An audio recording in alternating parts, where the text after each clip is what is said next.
beautiful blue space that we're in. It's so nice. Reminiscent of our favorite show. Yes.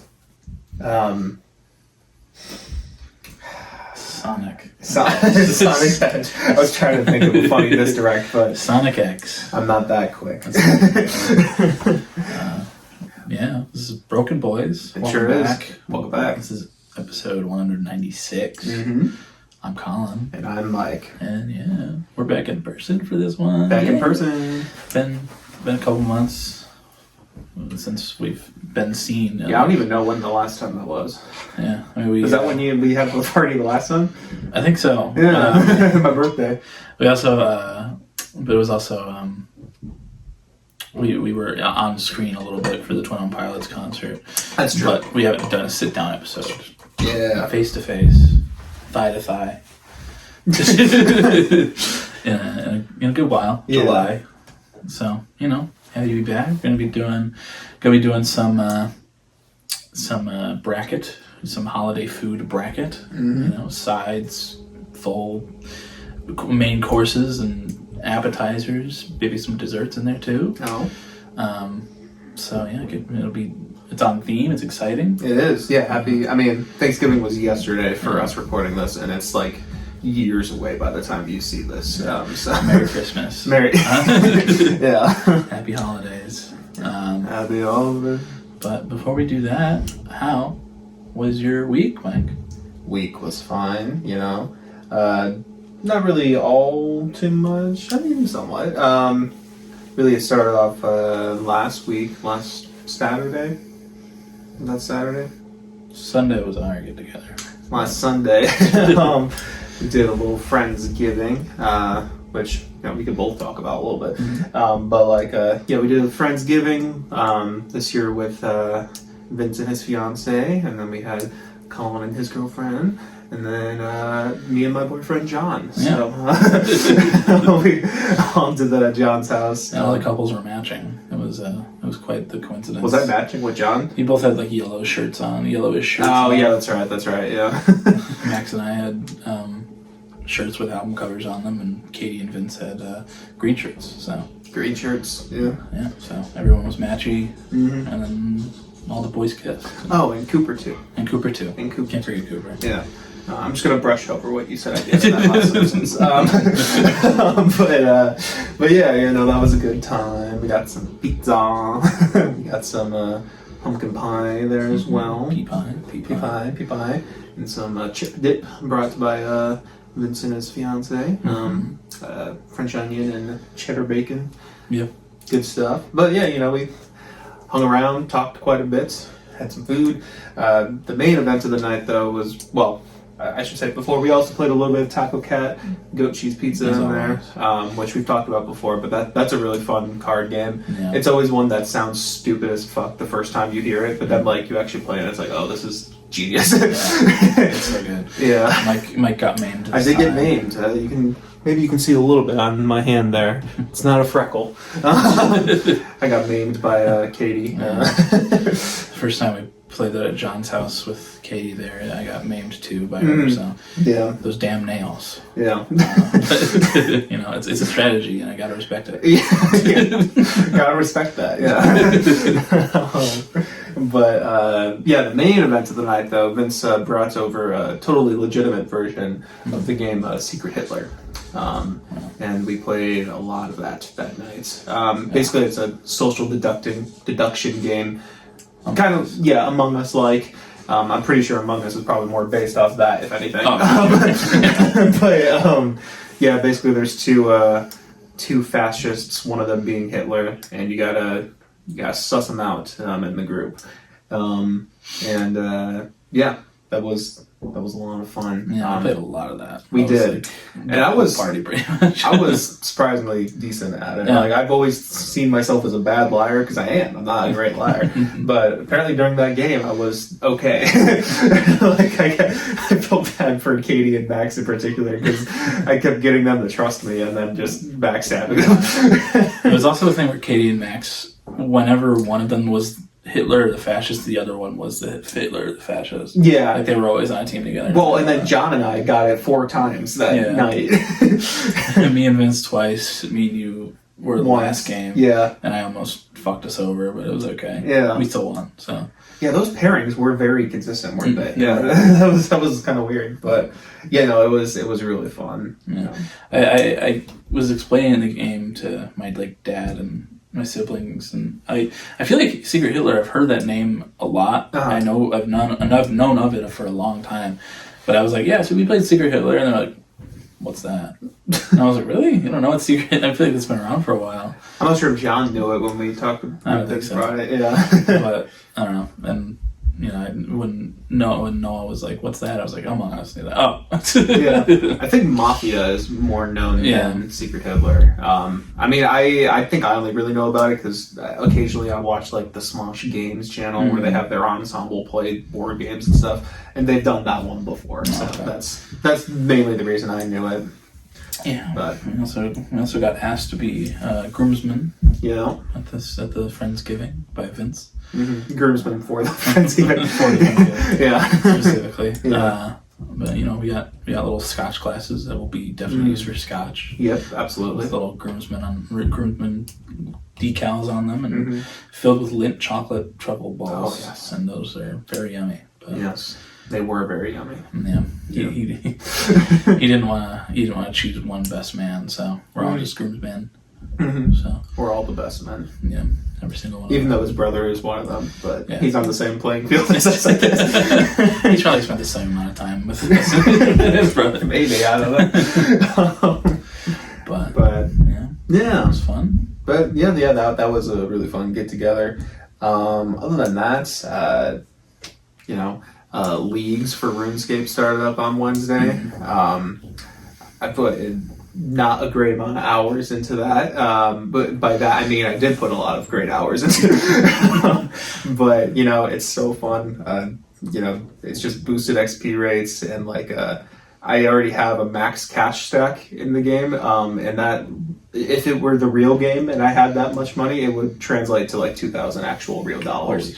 But because it's temporary game mode with boosted shit, it's so fun. I'm having a lot of fun. Happy for you. Mm-hmm. Did you wasn't a good timed yawn, wasn't on purpose. But, I'm sure it wasn't. Did you throw in a couple applications before doing that, like you that said you were gonna try to do? So I was going to. The reason I didn't, it's a good reason, I swear, is because it was right before Thanksgiving and I felt like those could just get lost in whatever was going on. So that will happen. It will. That day, though, it was the Tuesday, and was that the Tuesday before? Yeah, Tuesday before. I did do basically the whole day was working on music stuff, though. So got a lot of good work done on some songs. I'm gonna send one to you guys because I need opinions because I'm not. I don't know. I'm very mixed on it, but it's valid though. Yeah, it's a song that's been stuck in the ether for a while now. And I'm like, okay, I just need other people to hear this and give me feedback at this point because I'm just. I will do that probably today or tomorrow. But when it comes to applications, probably tomorrow would be best after Black Friday, all that. I mean, I would even say starting next week I would start, but something like that. Just the holiday weekend, the week I understand. Yeah, because I thought about more. I was like, I'm gonna get lost in a lot of stuff, a lot of emails, a lot of whatever. That's the reason that didn't happen. I've been playing a lot of leagues. And I will be playing a lot of leagues for the foreseeable couple weeks, maybe 3 weeks, we'll see. Then there was Thanksgiving yesterday, like I said. Did that at my aunt's house, worked with played some music with my grandpa, which is pretty cool. My cousin, that's usually, we usually have a tight knit of 10-ish people. There's usually, from my mom's sister. There's two cousins. One of them's close to my brother's age, and then one of them's close to my age. And the one close to my age, this is the first year that she was missing. Like, you know, we've always been that tight knit group, and it was kind of the first year someone was missing from that tight knit because she's in Iowa and decided to spend it with her longtime boyfriend's Thanksgiving. But so it was a little lonely, I guess, but it was still a good time. Had some good food. I guess we'll talk about most of the food we had later. But, you know, same family, doing all the shebang, eating turkey. Mm-hmm. It was a good time. And then, last night, Quedeca released Scrapyard on vinyl, as well as basically his whole discography on CD for the first time. And I did buy Scrapyard on vinyl. And his shipping prices are quite a bit. They were last time too. Maybe I'll get two again. Maybe I'll get two again. I'll be excited to have that though, because Scrapyard that'll be a good vinyl. Yeah. But yeah, that's pretty much it for my week. Mm-hmm. How about you, sir? Week's been okay. I had Friendsgiving. That was fun on Sunday. Mm-hmm. Let's go through it the whole time. Yeah, it's good. I worked Monday and Tuesday before coming back up here. Mm-hmm. And I've never been at work for like one of the slow periods. Like I was there over the summer, and that's like technically a slow period, but it's still, there's plenty of people, and it's not like super slow a lot of the time. Yeah. But Monday and Tuesday, boy, we were slow. Mm-hmm. There were like 8 employees in the store at all times. Awesome. Usually there's like 18, 19 at best. Yeah. When we need them. But yeah, like we were slow. I was in the kitchen most of the time, both days. And I just, I was learning to, there's 2 sections on like the table where you make the sandwiches and stuff. There's right. You put the bread in the machine, put the condiments on, and then send it over to put the meat and stuff on. Mm-hmm. So I was learning how to do like the first part a bit. And it was okay, but like right when I got there a couple times, it got busy. I was like all over the place, but you know, it was okay. Go home. Literally. But you know, it was good. Nothing too crazy there. But I have been, since like last week, I've been having this like joint pain in my elbow and my wrist. Oh. My wrist has been fine this week, but my elbow's been bothering me. I think it's just like repetitive motion soreness from like, because like you have to pull the trays out of the cabinets back there, and I've been doing that a lot lately, and it's not something I'm used to doing. So it's like, I think it's just a lot of that. But I bought a couple braces for my wrist and my elbow, and those have been helping, taking Tylenol, all that. But it's not as bad anymore. I assume the days off of work are helping as well. But it's fun. A little mystery soreness there. But me and Max, I talked about starting it last week, but we finished all of Arcane. Oh, damn. It's kind of a shorter series. Yeah, it's 2 seasons, 18 episodes in total. So, and it was very good. I had a really good time with it. Like, animation was really cool. The stories were good. I was a little worried that, like, they weren't going to be able to wrap up everything in just 2 seasons, but they did a good job of it. Is it only going to be 2 seasons? Yeah. Oh, okay, that's cool. But, I'm glad that I didn't watch the first season in like 2021, and people had to wait 3 years for that show to come out again. So it was good though. I had a really good time with it. It was very fun. The line fit well in whatever scene it was in. Very much good. So. It was the line music video, which we'll talk about. Yeah. It was basically the scene from the show, which is. It fit in well though. Yeah. The characters were very cool within that whole thing. Fit in with the lyrics and everything fit in very well. But something I wasn't expecting in the first season. There's a time jump, and then like the Undercity is like a grimy kind of place, and Jinx, one of the main characters, like walking down the street. And all of a sudden, the main theme for the show is Enemy by 21 Pilots. Or not 21 Pilots, Imagine Dragons featuring Jid. Of course. And you know that plays at the start of every episode. But it just started playing in the middle of an episode. I was like, oh, hell yeah. But as they were walking down the street, just like panning down the street, arcane animated Imagine Dragons were just in the show. The hell? I was like, what the fuck? Dan Reynolds. Yeah. Like, they mostly focused on Dan and like the one long-haired guitar player, but it's like, I was not expecting that. It was just very funny to me. I think they were also in the Wreck-It Ralph movie. Were they? They did 0 for that, if I remember correctly. But I was like, God, that was like unnecessary but very funny. Is that Imagine Dragons? That's awesome. I didn't know about that. Yeah. I do recommend that show though. It was very good. I mean, just for that moment. Yeah. Yesterday was also Thanksgiving for me. You celebrated that on Thursdays as well? Yeah, surprising. But last year, I'm sure I talked about it, but it was my dad's year to have Noah for Thanksgiving, and we went out with Kim's family, my stepmom, and we went to like a restaurant for Thanksgiving, and it was like I had like.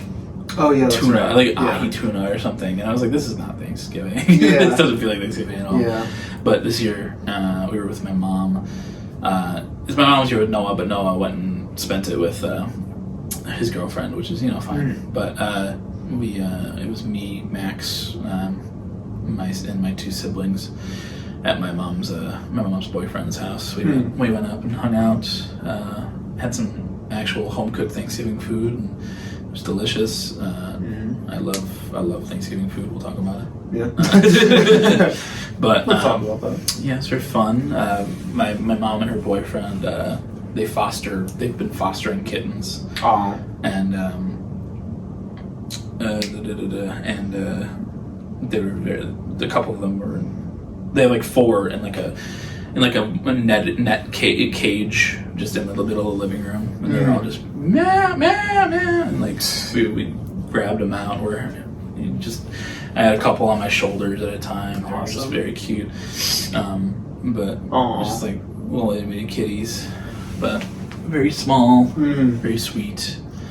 But yeah, they were kind of menaces too. They would want out of the cage, and they'd just be like clawing and Spider-Man climbing all over the netting, and I was like, oh, they got little tiny needles. Oh yeah. It was like three little boys and a girl, and it was like, oh my god, they're so cute. But yeah, it was fun.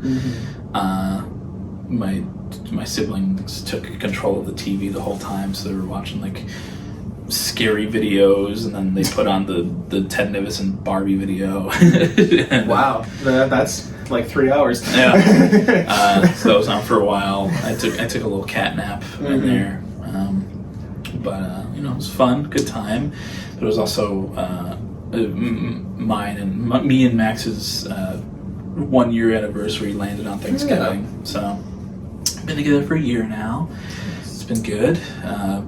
I would hope. Yeah. It's going all right. Could be worse. But, it's been good. Love her. It's been a good year. Didn't really celebrate all too much because it's Thanksgiving. But we'll do something when we get back. Like we were talking about getting steaks again like we did for her birthday. Nice. So, it's good. Didn't listen to anything this week. I didn't either. Yeah. I was gonna listen to the Doechii record, but I didn't end up doing that. I might do it next week or something. But at this point, it's like I kind of want to keep my list the same as it is. And I'm still finalizing my list, so that's all I'm listening to. Yeah. Oh, also something that I noticed. We went to Jewel on Wednesday night just to like grab some snacks and stuff for the house while we're there, and. I know Jewel is a little more expensive than Walmart. Walmart's where we usually shop anyway, but and it's also probably has to do with being farther north than the middle of Illinois. Yeah. But like the prices on shit were like crazy. I feel like what? We were gonna get cereal, and like we usually get like bigger boxes, like family size, mega size or something for breakfast at the apartment. But we were looking at Jewel, and like the normal skinny shorter boxes were like $7, and the ones at Walmart that we get are like around that same price for the big box. Yeah, and it's like, what the fuck are you smoking? But it's like, I know Jewel's a little more expensive anyway, but it was like it's just like crazy juxtaposition to shopping the other day at Walmart. I'm like, wow. But yeah, that was fun. Yeah, but didn't watch any movies either. Just hanging out, enjoying time with family. Just hanging around. My dad bought a tower of Uno. So there's it's like 6 different versions of Uno. Okay. We played one called All Wild, where there's no numbers or anything, but it's all wild cards, and there's ones with like skip 2 people instead of 1. Choose someone to get 2 cards instead of being the next person. And like a couple of other fun things. And then we played another version called House Rules, where some of the cards have like an outline, like speech bubble in the corner in the corner of the card, and whatever number or kind of card it is, you write down a rule for that. So it's like we did. I think I did for like 4. I was like, everyone draws 2, everyone trades 2 to the right, or something like that. And the first game I played, I made a rule where if it was like anyone plays a wild card, that everyone discards their cards and draws 7 new ones. Oh my god! And it could go, if a lot of wild cards were played, the game could go on for a long time. But my sibling was like adamant that like, that's not fair. We're not doing that. We can't do that. So we had to like restart the whole game. And I was like, come on, that's a good rule. And like, if you have a lot of cards, that could help you. But whatever. Yeah. But it was fun. I love Uno. But yeah, it's basically my week. Nice so far. But nice. Yeah. All right. Music news. Well, like you said, we had a music video for The Line, 21 Pilots. I had no connection to the show, so I was like, yeah, this music video is fine. It's kind of Tyler in an ethereal space, intermixed with shots from Arcane. He kind of goes like Super Saiyan at one point. Yeah. It was fine. Yeah, it fits in with the show very well. I'm sure it does, yeah. When the video came out on Monday, we were like, I don't think we had started season 2 at that point yet, so I was like closing my eyes whenever shots of the show started, and I was like, I don't want to see any of this, but I want to watch it just for Tyler. It's good. I like it.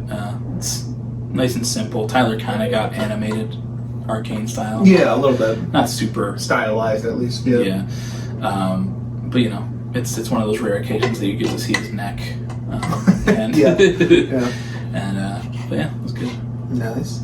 They were also announced at the Game Awards. Whenever that happens, they will be playing it live with orchestra, apparently.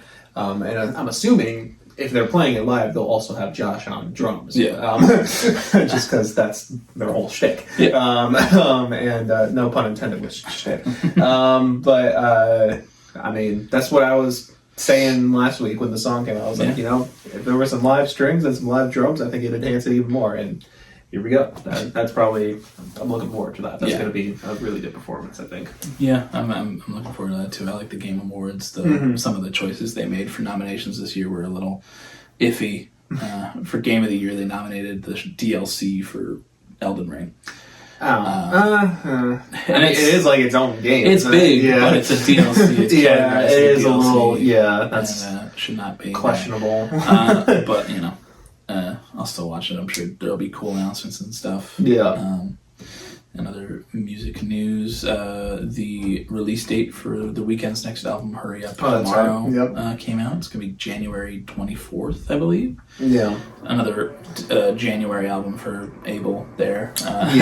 Probably be lost in the shuffle by the end of the year. But unless it's very good. But so far, I don't know how it's going to be. The 3 singles I've listened to, just, I'm not, I'm a little concerned for that album. Yeah. We'll see. Drake is in a little bit of drama. He is suing people. One of them being UMG, which is Kendrick's label or something now. Honestly, I don't know a lot of the details. I just know that he's going on a suing spree and that it's like just weird. He's suing UMG for like he's saying that they used bots in order to make Not Like Us more popular than it actually was. Instead of suing Kendrick for like defamation for calling him a pedophile or anything like that, he's suing the label for some reason. And through all of this news, Not Like Us entered like the top 20 most streamed songs of the week again. It's all bots. So for sure. But it's very funny. It is. It'll be very funny when he loses that too. Yeah. But he was on stream with like XQC last week. At some point, and he was just saying a bunch of stupid shit. He stopped XQC from playing a Weeknd song. He called Steve Lacy a fragile op. Coming from Drake. But Drake, I saw on Twitter that Drake's going on tour. In other countries. Okay. It's called it's like the Anita Maxween, which is like a meme that he had earlier in the year. He called the tour that, and it could be fake. It could be a fake thing, but like the poster was like very colorful, and like the person on it looked like a cartoon drawing, and somebody subtweeted it and said, "Notice how it looks like a Cocomelon poster." But it's we'll see how that transpires. But that's very funny. Yeah, when I was scrolling through Reddit like a couple days ago or something, like I got recommended a post from r/Drizzy, and there were a lot of people very proud of Drake for for suing. It's like finally someone's addressing all these botting of streaming services and stuff. You are saying that, there's that. But also you were saying this about, probably one of the most streamed artists on on Spotify, who apparently was with UMG for a bit, is what I was also seeing. So, like, if they did that for him, or for Kendrick, then they were also probably doing that for Drake. Yeah. Which is just like... You can't tell me the 2C slide made it by itself. Like... I think that's actually the perfect example. Who the fuck was listening to the 2C slide? Drizzy dick except for Hive Mind. True. Apparently, they have some takes sometimes, and I remember when they did their Drake bracket, they were like, 2C slide isn't that bad, and everyone was clowning on for that.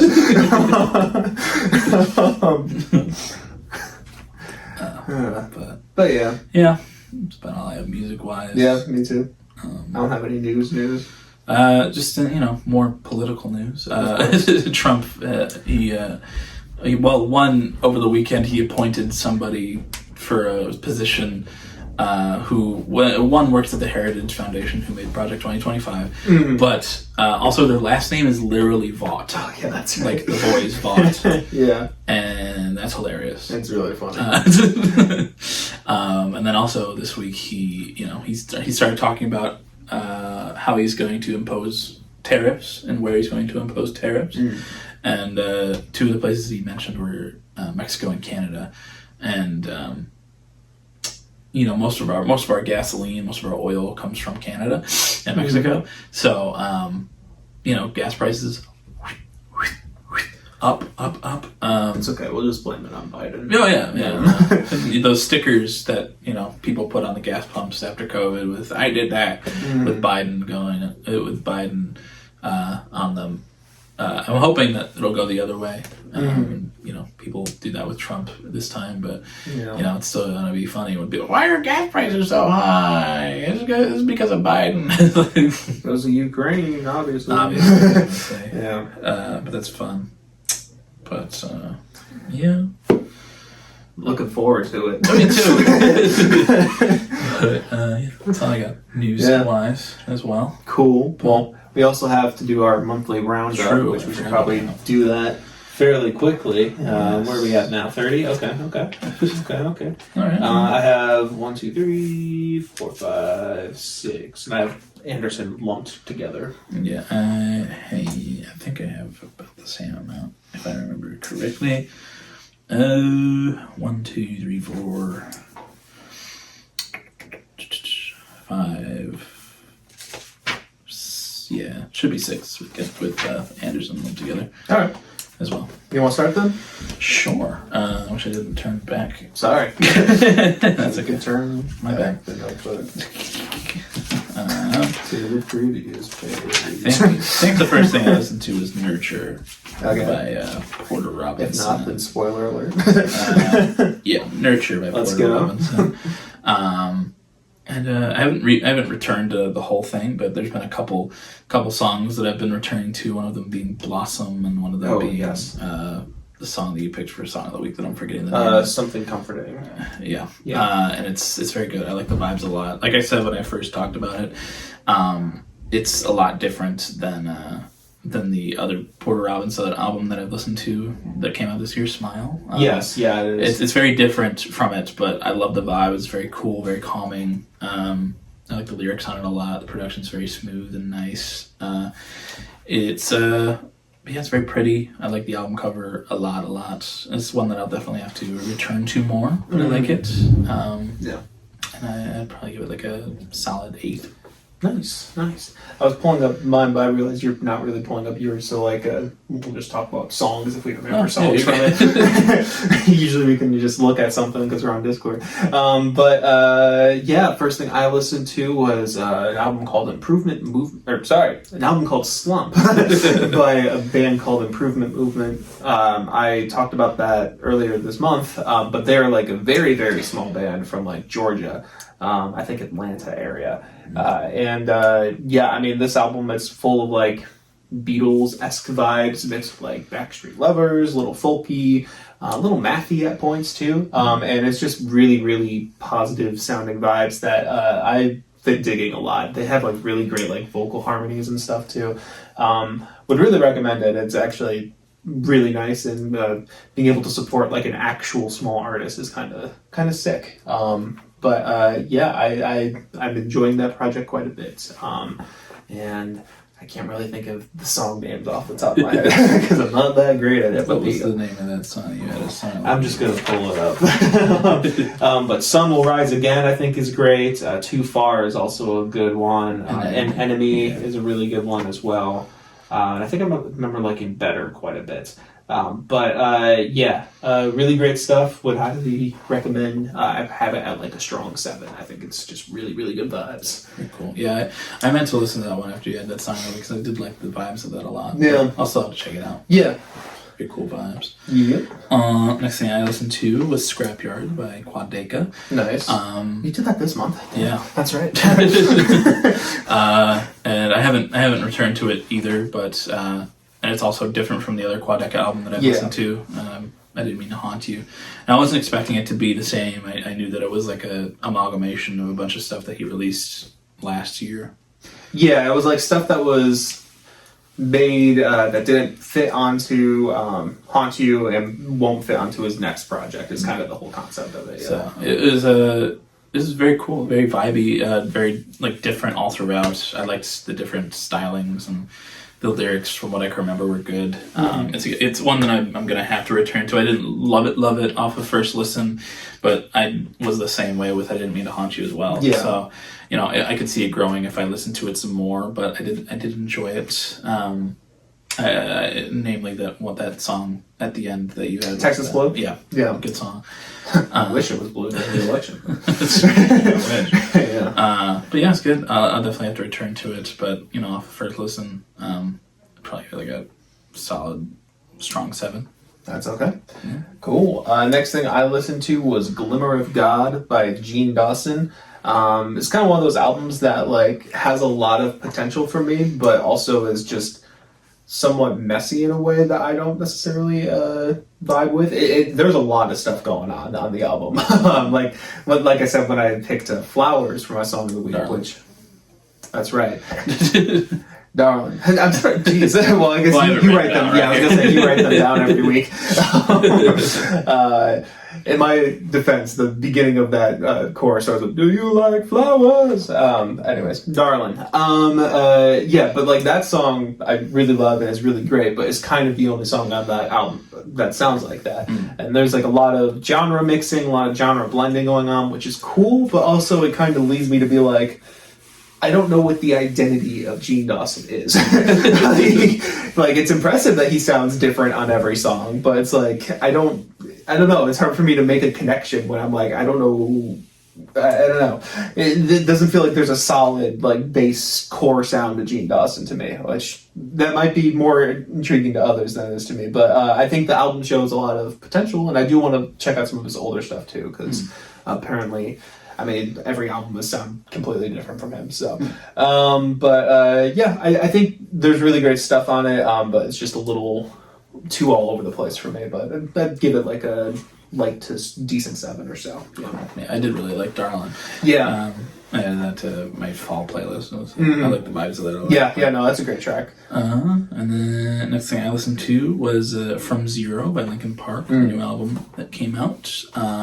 I've been returning to a good bit of the songs on this one since it came out, and I like it. It's I think it's definitely getting and has got more hate than it deserves. Like we talked about when it came out, it could have been a lot worse. That's my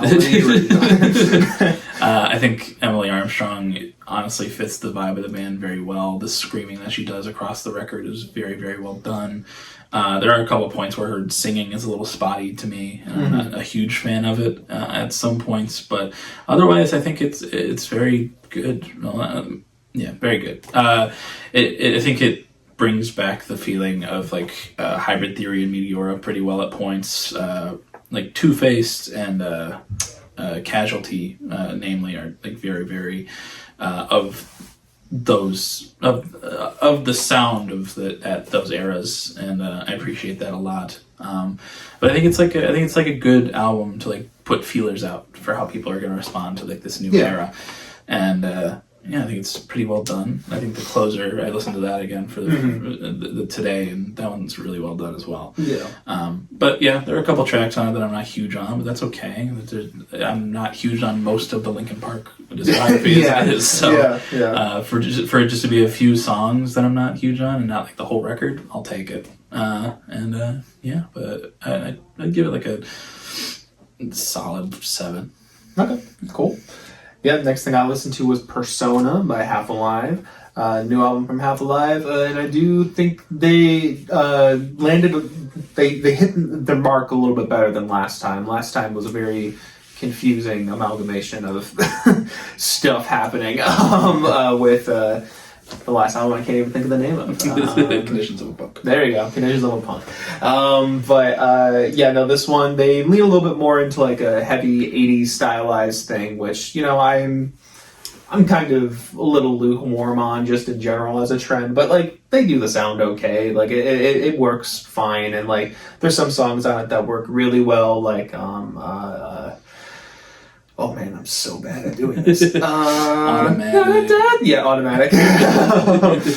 Automatic songs isn't really 80s inspired that much, but I do like that track a lot, as well as the closer, Thank You. I think those more stripped down, intimate, more acoustic cuts are actually the real parts of the album that I love. But there's some funny. There's some catchy stuff on it's a comedy album. I mean, judging from that cover, it might as well be. But there's some good stuff. It's just some good alternative, like pop rock, indie rock, whatever you want to call it. It's decent. I still think that they are capable of doing more. But it's good for what it is, and I have it at like a light 7 because of that. I enjoy my time with it. No, and that's the next thing I listen to as well. And I basically have the same thoughts. I think it's good. It's a lot more well put together and realized than Conditions of a Punk was. Yeah.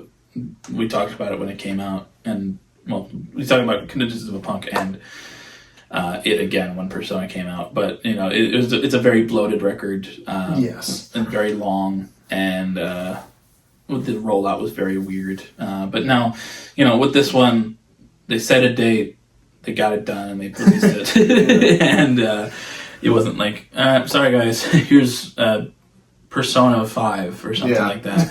And it's good though. I like it. I like that, like more like the 80s sound that's been very popular in this decade thus far.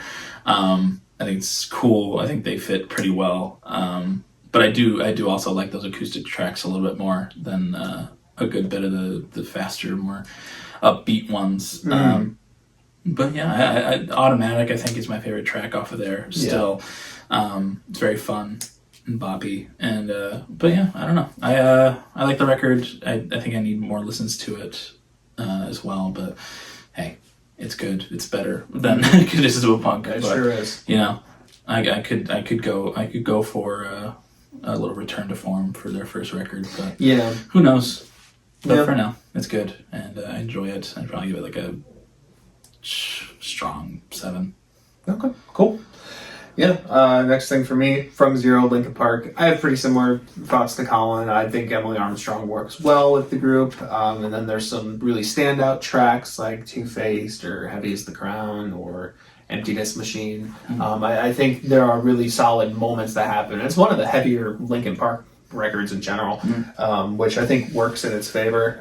But there's also some moments that are just like, whatever. It's a bit of a mixed bag, but what's Linkin Park without being a mixed bag? But I think it's fine, and I also think it's getting overhated. But I also don't like, oh my god, this new Linkin Park album, you gotta listen to it. And, it's just like it's good. So I have it at like a strong 6. But yeah, that's fair. Next thing I listened to was the discography of Mr. Anderson .Paak. I'll give some a rundown, but if you want to hear more in-depth thoughts, you can go check out the artist analysis from last week on Mr. Anderson. It was good. I think that he makes consistent good music. He has a lot of talent. I think I love the vibes of a lot of his records and songs. It's not like a super long discography, but and the only one that I would say that you could skip is the first one. For sure. But it's very fun. It's very vibey. I think that they're very I've said fun a lot, but they're fun records. And I had a good time with them. I think I liked, which one did I say? I liked Oxnard the best, but Malibu's the more iconic cover that you might have seen. But yeah, it's just very vibey and very upbeat, and a lot of the feature work on them are pretty good as well. Kendrick, Andre 3000, namely, are 2 very good features across those records. But yeah, I had a good time, and if you want to hear more in-depth thoughts, you can go check out that episode. But overall, I gave him a decent 8, I think. And but yeah. Okay. Yeah. I also my next thing was also Anderson .Paak discography, and pretty similar thoughts.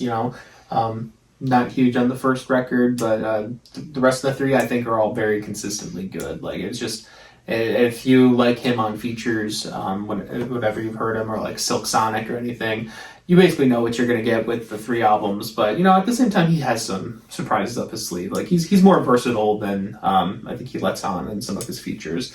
I think the music that he makes is just consistently good. It's very pleasant to listen to, and occasionally there's really, really great songs in there too, like Tints or Come Down, or I liked Malibu quite a bit from that discography.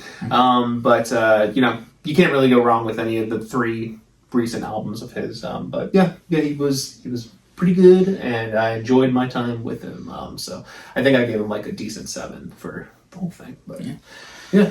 More thoughts? Last episode. Previous one. Yeah. And the last thing I listened to was GNX by Kendrick Lamar.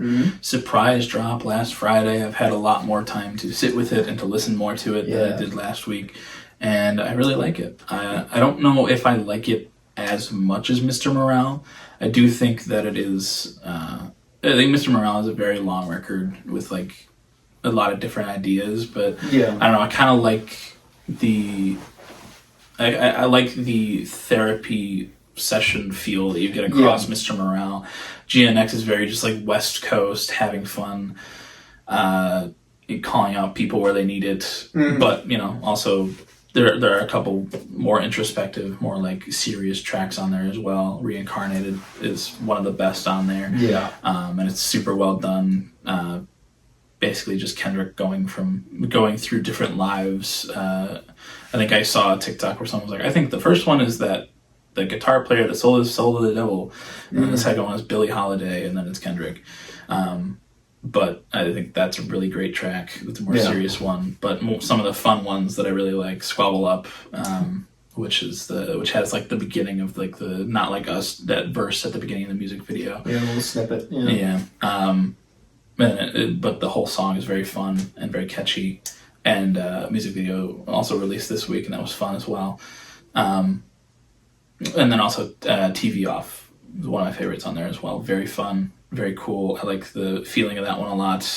It just seemed like Kendrick was having fun on this one. And there are a couple really good features on here as well, with the SZA being the best one, I think. But across Luther and Gloria. But I think it's a great album, and I have a lot of fun with it. There are a couple like weaker points on it, but you know, as like a nice, concise project, a surprise drop. You know, I'll take anything from Kendrick, and I'll always enjoy it. So, while I don't like it as much as I think I like Mr. Morale, I still give it like a light 9. I enjoyed it a lot. Okay, fantastic. I had that before. Last thing I listened to was also GNX, Kendrick Lamar. My thoughts are pretty much the same as I had it last week, to be honest. I have listened to it more, but it's just like, I really do like the introspective cuts. And like you were saying with Reincarnated, I do like the intro quite a bit as well too. And SZA does really great on Luther and on Gloria. Gloria is also a great track with Part 6 in there as well. Those are kind of like the main ones that I love there. But then, like, you know, the fun tracks are fun. You know, it's good, and it's nice to see Kendrick having fun like that on a record.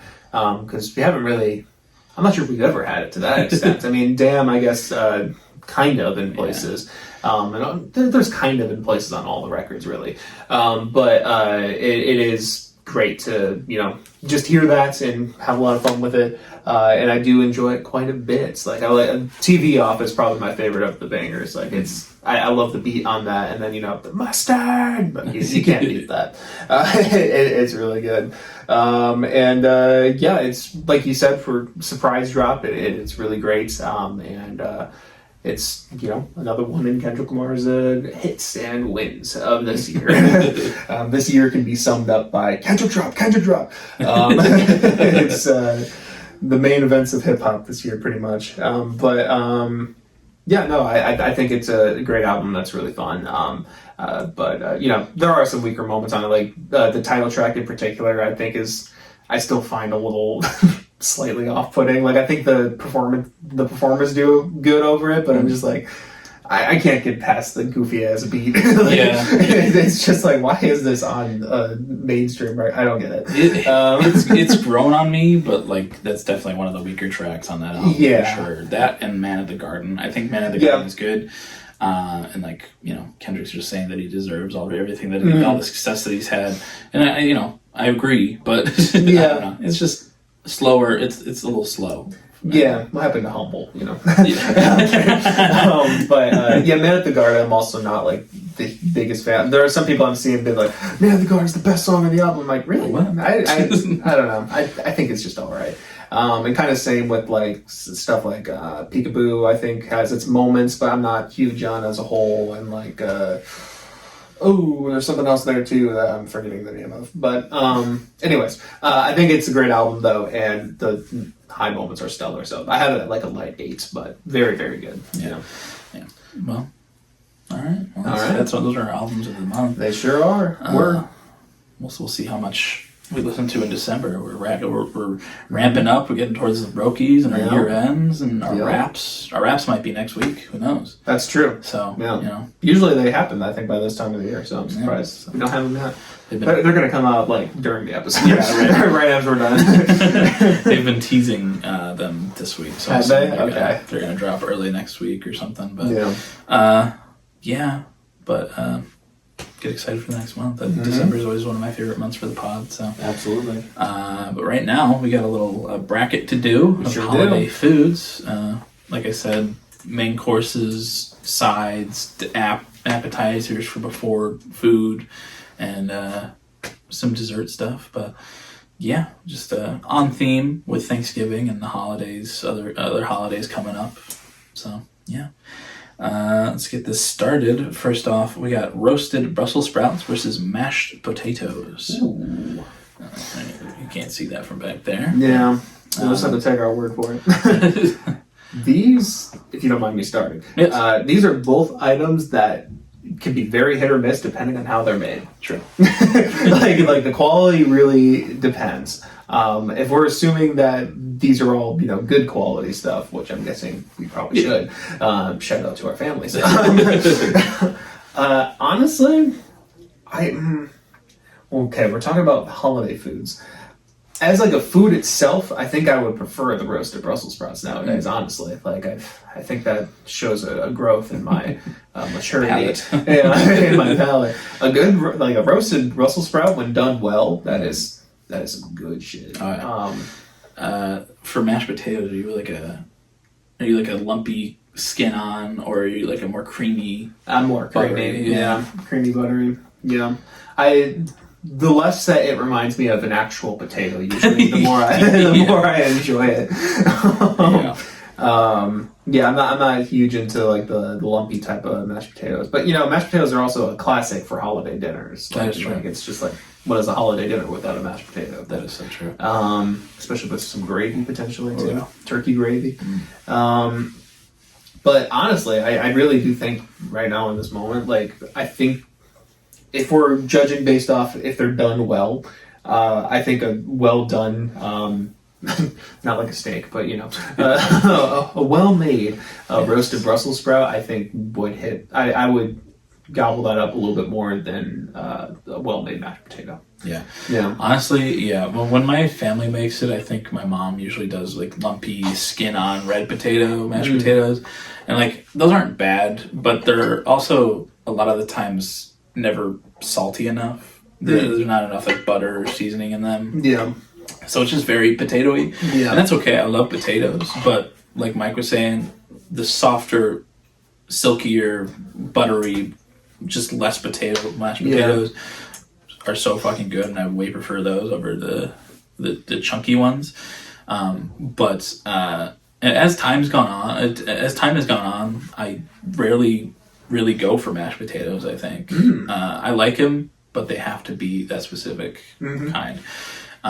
But roasted Brussels sprouts in the last like 5-6 years, those have grown on me a lot. I've really enjoyed roasted Brussels sprouts, and my mom's like really fucking good at making them. Shut up. Yeah, she throws in some bacon in there. They're fucking delicious. I love Brussels sprouts.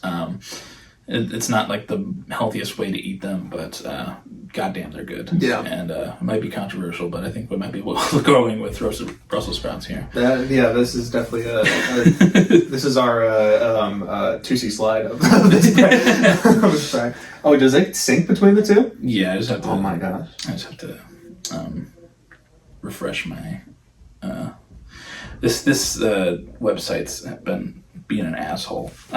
So is it not like you can't choose it on there? Yeah. Interesting. But, it's okay. Whoa. All right. Two very different things here. We got an appetizer and a dessert, but we have shrimp cocktail versus peppermint bark. Together, they're delicious, though. I will say.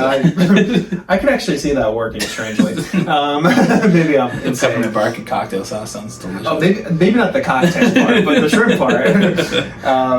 These are both your picks, so why don't you go first? Yeah. For a lot of holidays, my mom will usually buy like those shrimp rings, like the black tray with the clear top. Oh, yeah. Pop it off. It's just a bunch of shrimp. And we fuck those up. Those are delicious. I love shrimp. We love shrimp in our house. What'd you say you usually do that for? What holiday? Any holiday. Any holiday? Yeah, Okay. Nice. Mostly, we had them last night for Thanksgiving, but Christmas, New Year's Eve, we usually just throw them out and we have them. And god damn, I love a shrimp. But those rings can be hit or miss. Sometimes the shrimp can be a little ickier. They're not usually the highest quality grocery store shrimp rings. They're fine, but I'll fuck up shrimp no matter what. Yeah. But sounds like you're just like, I don't know, shrimp is like the name of some kid you're beating up. I'll fuck up a shrimp anyway. Yeah. But I love shrimp. It's delicious. One of my favorite. It's something you could have at any time, but it's kind of synonymous with holidays for me. But peppermint bark, that's a it's very December, Christmassy kind of thing. And goddamn, I love peppermint bark. Costco sells like these big clear containers of peppermint bark, and that's just really, really good.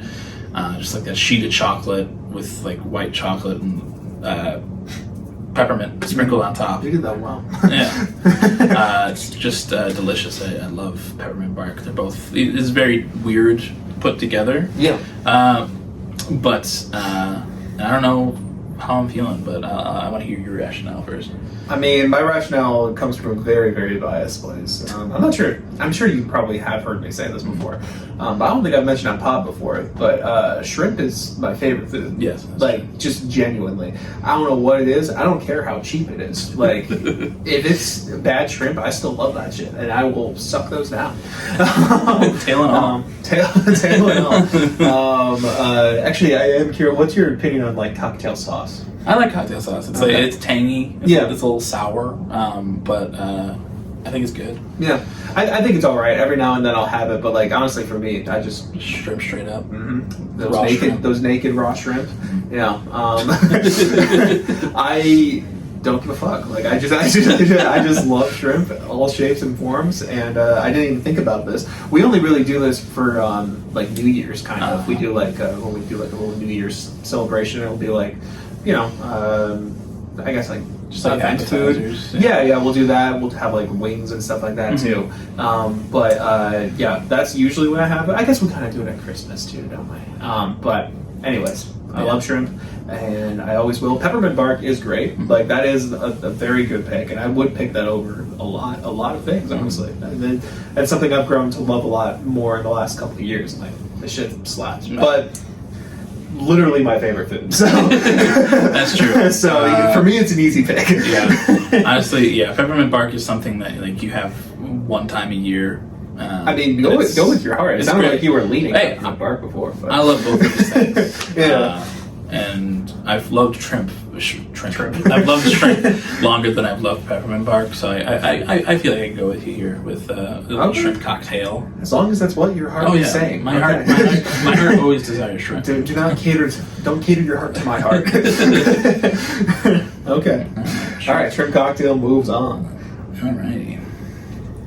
Up next, we got another fun combo here. Mm-hmm. We got Christmas ham versus banana bread. Wow. Okay. Well, these are both my picks. Yes. Well, first off, I need to talk about banana bread.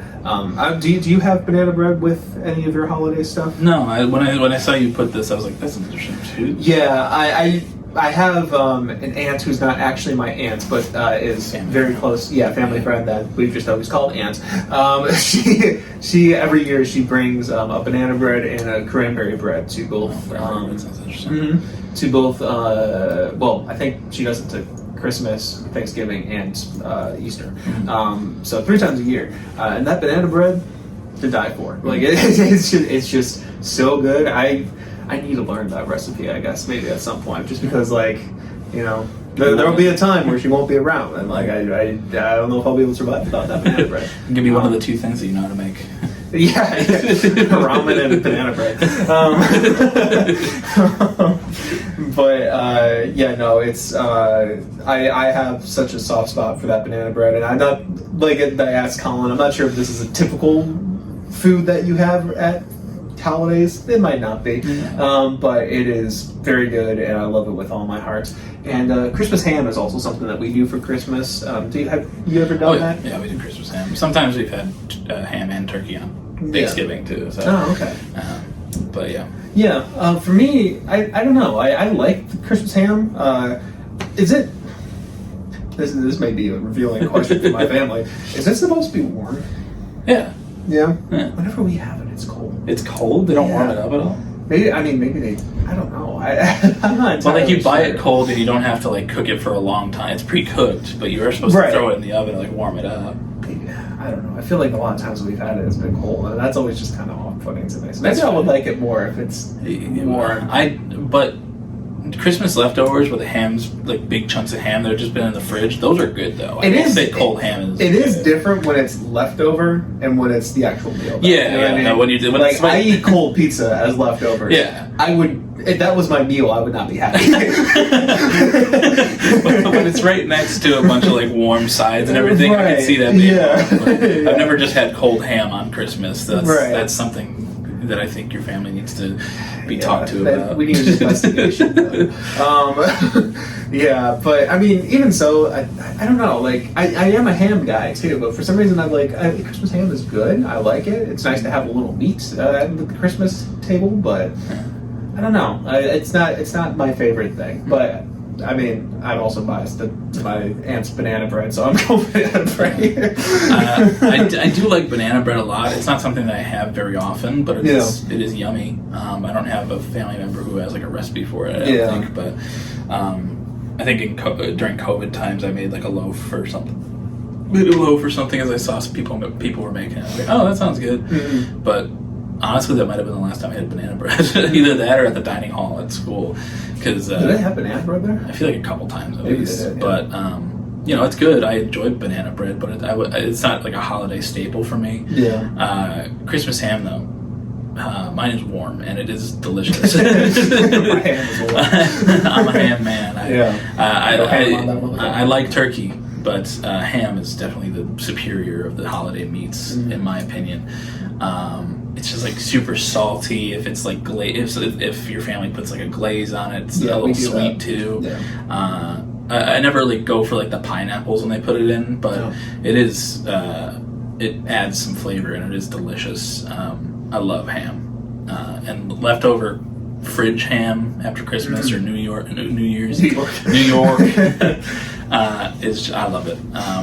And while banana bread's good, Christmas ham is something I've had on Christmas. So that was a complete biased family pick I put in there. That's okay. All right, well, we don't have to do a verbal game of rock, paper, scissors. We can just do an actual game. So what happens here when we disagree, we'll do a little rock, paper, scissors shoot. And then whoever wins will get their pick. And then for each future disagreement, it'll just go swap between the two of us for who gets it. Cool. Alrighty, here we go. On or after shoot, rock, paper, scissors, or on shoot. Yeah. Yeah. Okay. Rock, paper, scissors, shoot. Damn. All right. Well, there goes the Christmas ham. Christmas ham moves on. Shout out Aunt Char. Maybe I'll try it one day when Mike learns how to make it. Yeah.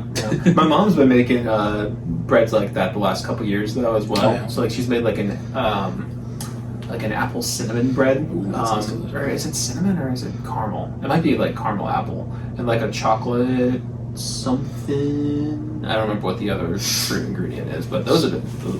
Sounds delicious. Yeah. I do like a nice bread. Mm-hmm. Nice bread. But next up, we got turkey versus roasted asparagus. All right.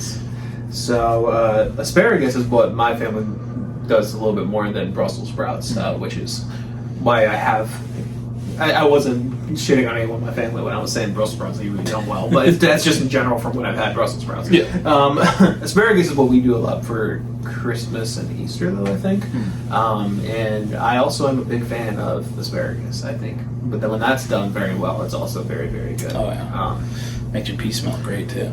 Yeah, I always smell my pee right after. It's unavoidable. Yeah, this is also, actually, both this and Brussels sprouts were things that I had for the first time in our dining hall at school. Oh, really? Yeah, I mean, maybe we had asparagus during the holidays, but I just never put it on my plate and had it. But I did when I was at the dining hall, when I was exploring food by myself, and I was like, yo, this shit slaps. I love that asparagus for all 4 of my years there. Yeah.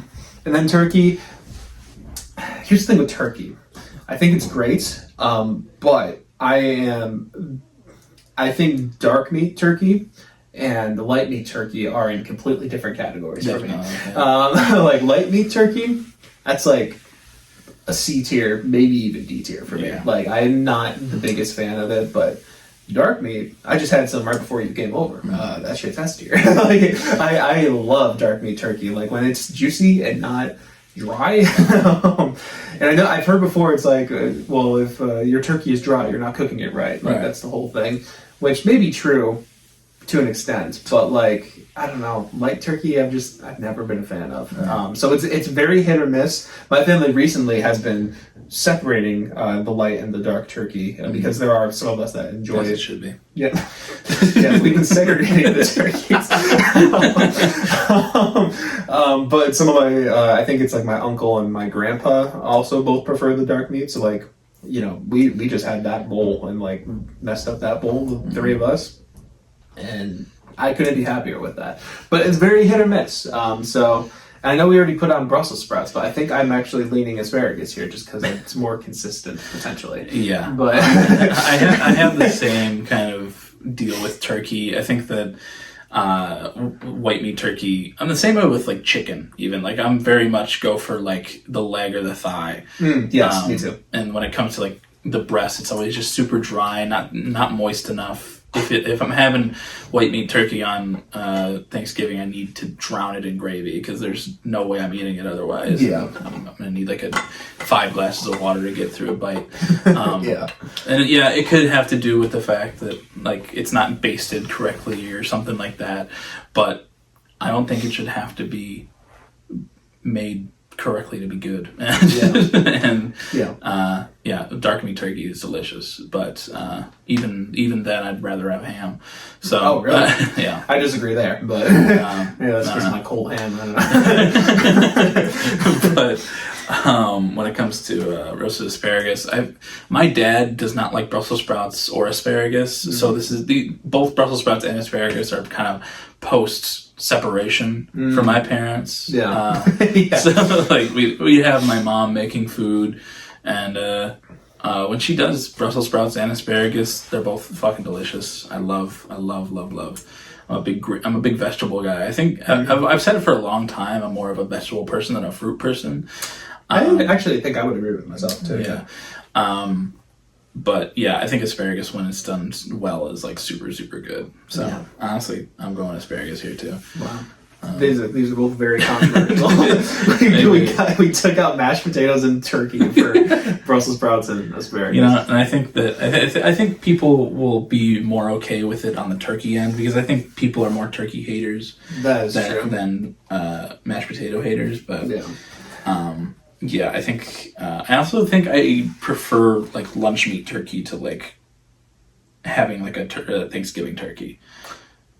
Because I don't know. I'm not sure if I agree with that. Maybe with light meat on the Thanksgiving. If I had the choice between like white meat turkey, Thanksgiving turkey, and like lunch meat, like Sara Lee honey turkey or something like awesome. that, I'll go with the Sara Lee honey turkey. I'll just buy a Sara Lee honey turkey for Thanksgiving. Just get the whole thing. You just unpackage it. It's just cold, wet, and moist.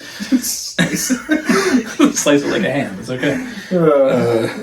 That's awesome. But next up, we got a super white person food: green bean casserole versus roasted Brussels sprouts. You go first on this one. I've gone first the last couple. Green bean casserole, as a white person, has been a staple in my holiday food plate for my whole life, as far as I can remember.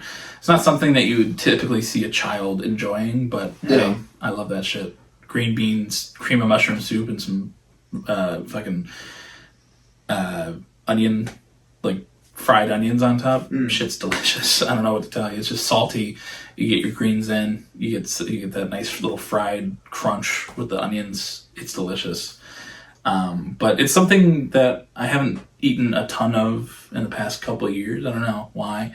But it's not the thing that I'm going back for the last couple of years. But Brussels sprouts, they have been. I'll get a few servings of those every time they're around, whether my mom's making it for a regular dinner or for a holiday dinner. I'm eating those shits up. Yeah. So I love green bean casserole. I think it's iconic, but those Brussels sprouts are just too good, man. Yeah. I mean, once again, maybe I gotta have a talk with my family. The way you described green bean casserole sounds a lot better than what we usually have. Really? Whatever we do for it is a lot more green bean heavy than salty heavy. And I'm not a big green bean guy. But you are a salt guy. I am a salt, which is why that sounded really good.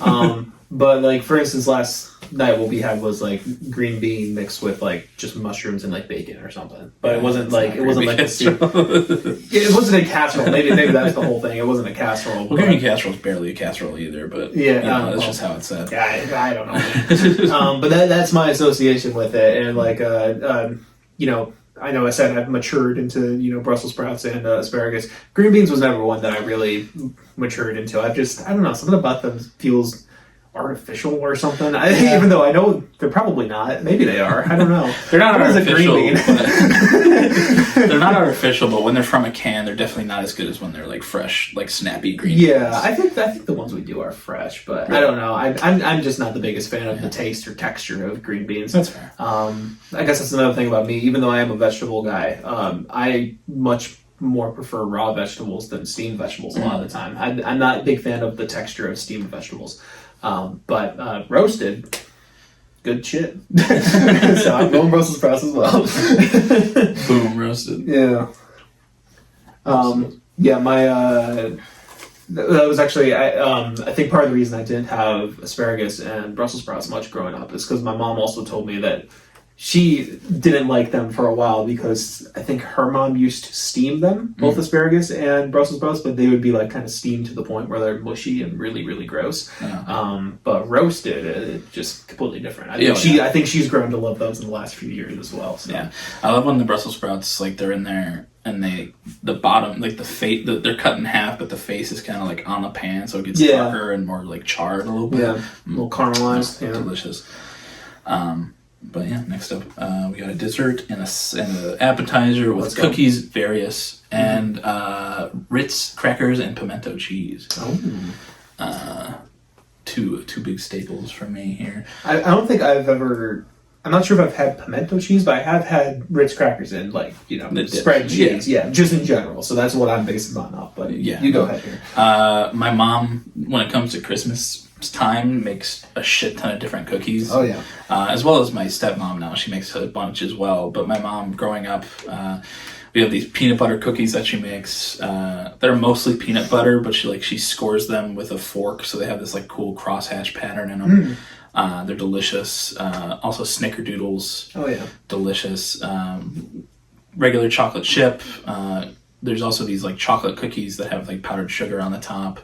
They're all like crackly on the top, but have like the powdered sugar and they look cool.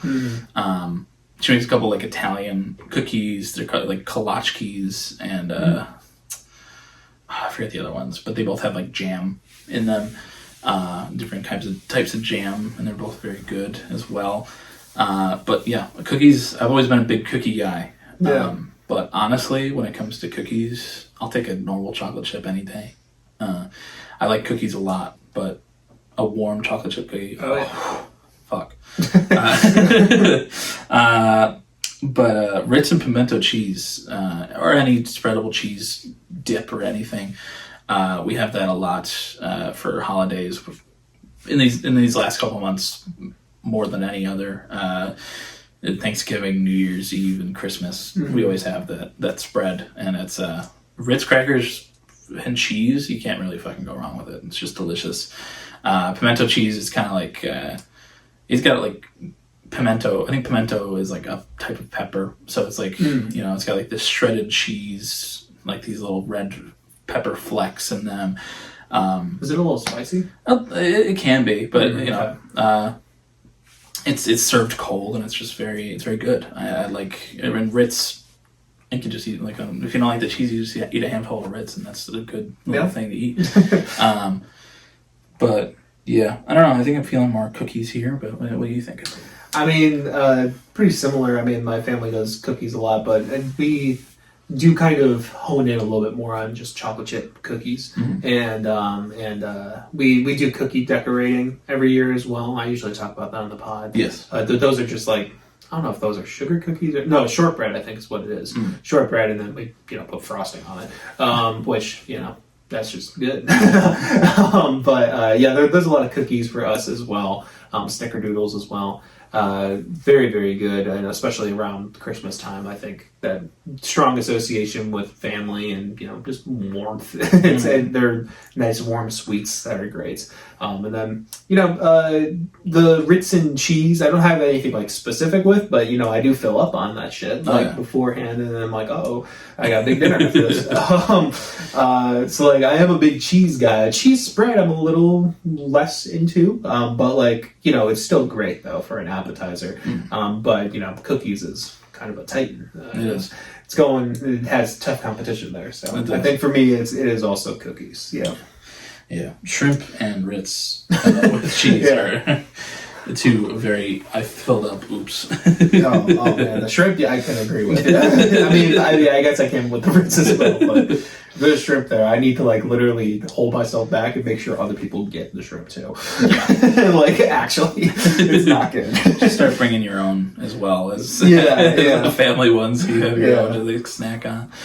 But up next we got cranberry sauce versus shrimp cocktail. I'm not a big fan of cranberry sauce. I honestly don't like it. I'm mixed on it, but I put it in there because it is classic holiday food. I've grown to appreciate it a little bit more over time, but it is very bitter and very if you've ever had a cranberry, it's a cranberry sauce, all right. It's very strong, but like also I feel like it is kind of nice, and like sometimes we'll make like turkey sandwiches with them, well. It's exactly what it sounds like. I was going to explain it, but like, no, it's pretty self-explanatory. I've seen people do that, and it does sound better in that context. Yeah. But when I see just like the mold of the can, just that gelatinous Jello cranberry sauce, I'm like, that's not sauce, first off. And I was looking for the name of it. I'm like, is it just cranberry sauce? I guess so. But also, it's just like, that's not something I want to put on my plate. So it's like, my mom has made like different types of cranberry sauce. So it's made like with like actual like chunky cranberries, and those have been better. But just like in general, I'm not like a big on cranberry sauce. Yeah, I mean, I had some last night, and I had a little spoonful, and it's just kind of nice as like I don't know, I guess like a palate cleanser between dishes a little bit, which is weird because it's such a strong, bitter taste. But like, I don't know, it's a nice like contrast to everything else, and I'm going to appreciate it more. But shrimp cocktail. Most definitely. We've sung the praises of that enough. Absolutely. On the last question we did. Question. It's a questionnaire. Yeah. All right.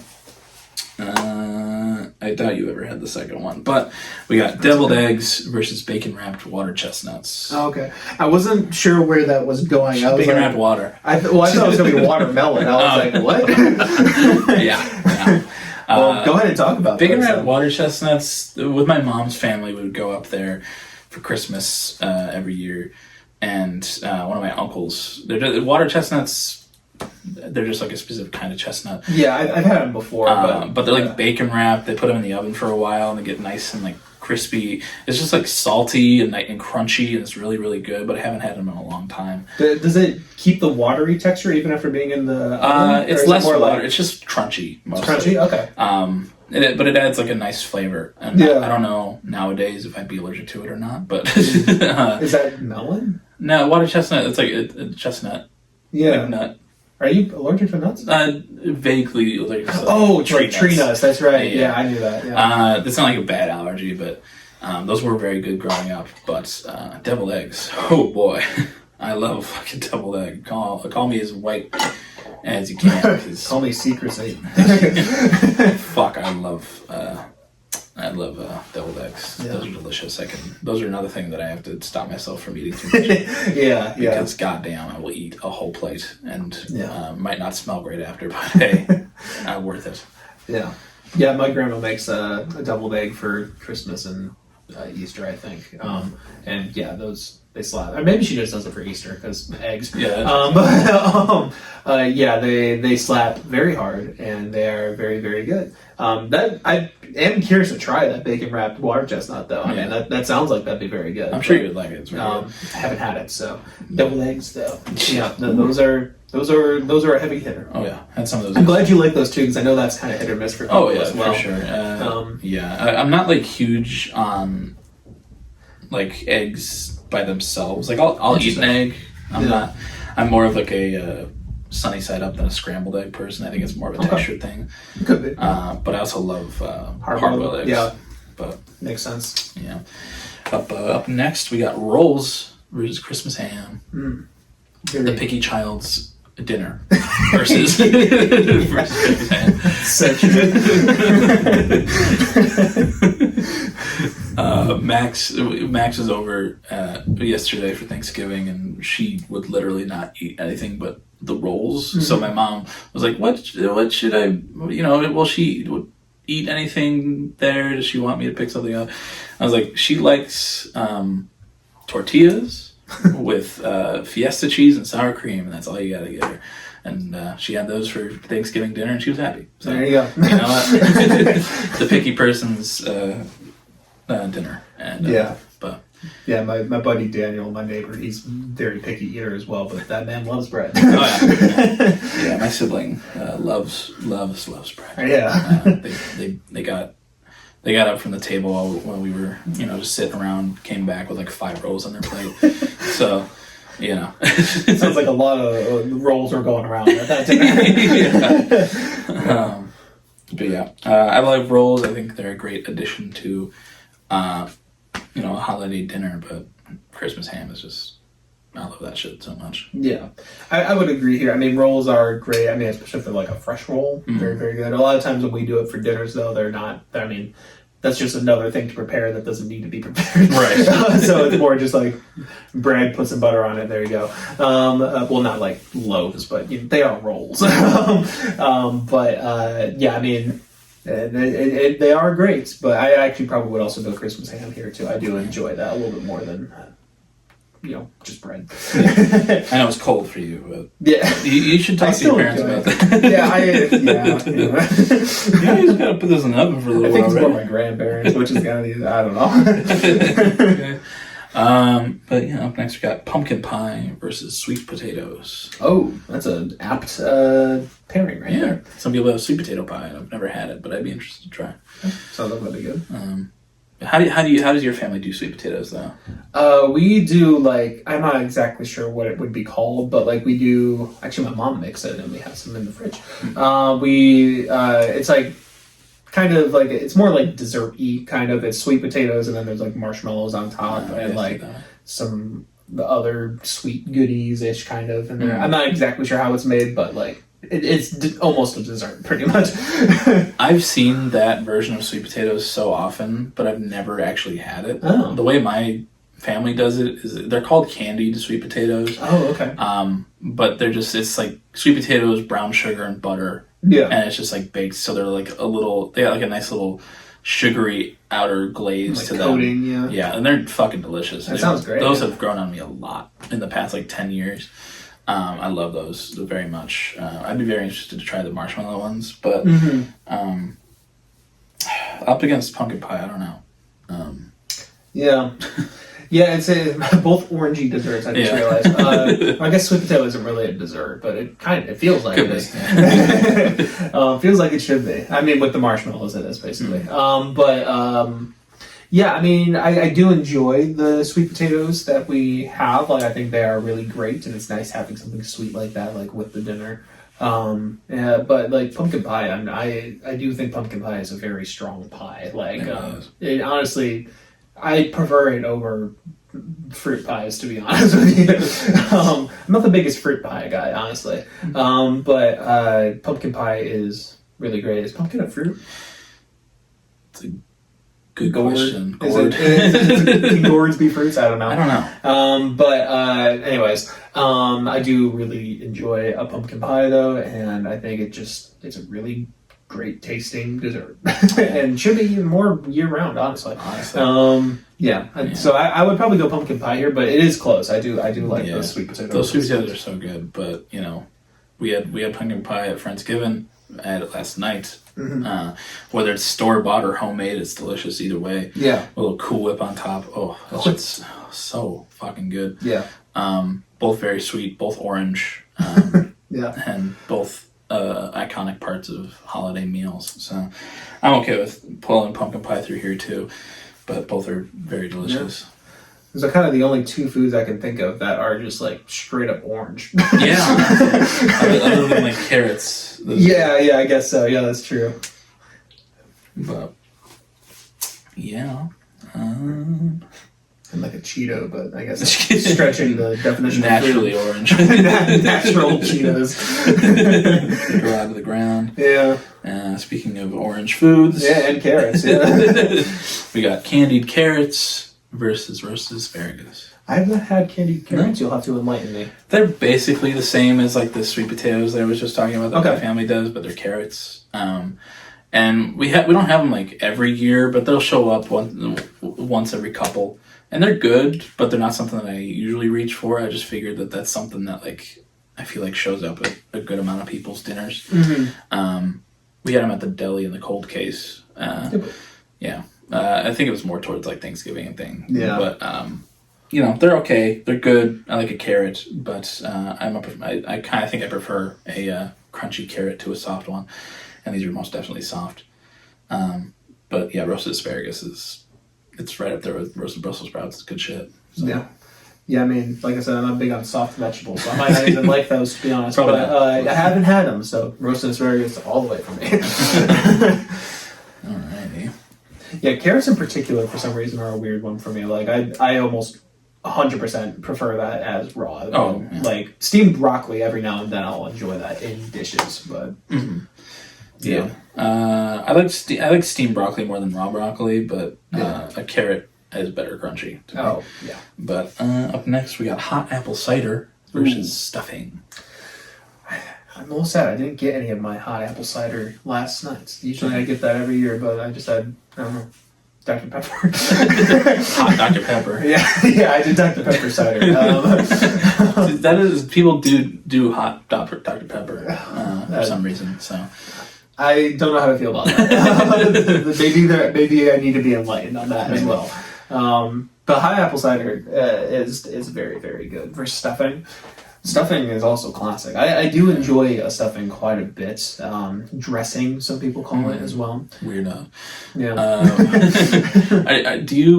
Does your family do like stuffing made out of the bird and stuffing made in the bird too, or do they just do? Honestly, I have no idea. I feel like I'm pretty sure it's all made out of the bird when we do it, because it's not like, it doesn't have like remnants of turkey in it or anything, or like, is that how people usually or sometimes do it? Yeah. My family, we've always done like we've either had some stuffing that was made on its own and some stuff that was stuffed in the turkey. Does it like taste like turkey? Or like does it change the flavor? It's a little more. It's probably a little more greasy. I'd say. Okay. Like it's good. It still tastes like stuffing, but I prefer it out of the bird. Yeah, that's I think we do it out of the bird then, because it's not like greasy at all. Yeah. But yeah, hot apple cider is very good though. It is. That's like something that like you go to like a pumpkin patch and like they're serving hot apple cider and maybe like have apple cider donuts too. Delicious combo there. Yeah. Apple cider and apple cider donuts. Yeah.